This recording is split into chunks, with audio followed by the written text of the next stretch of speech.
As folhas não zany tsy azonao soloana naova zany taratasy ka ny anaranao vaovao na hoary fomba be mihitsy mikojakoja tranonao na hiadana mpitaovana no reo karazana hitaona dia tsarovy foanafoana fa olona malagasy ianao.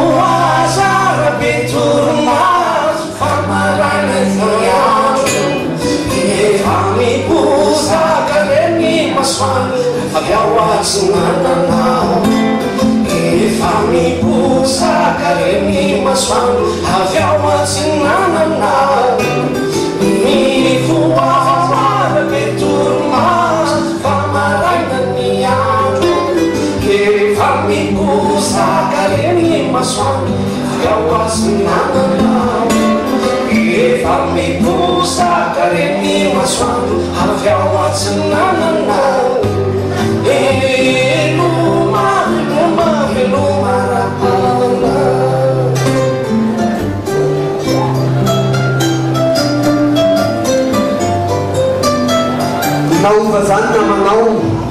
any ampiasana sy birao,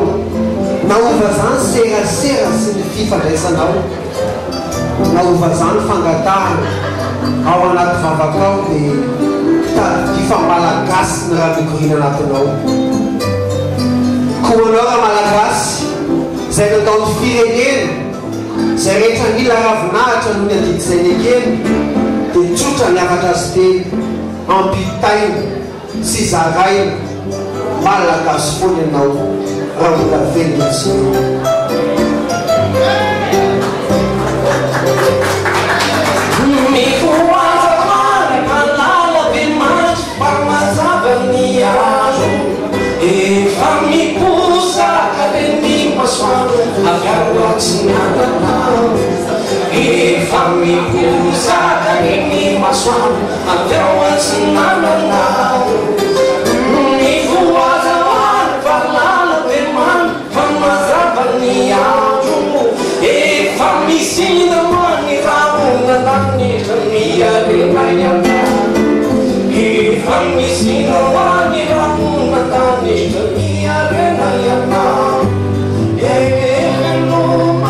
Hello,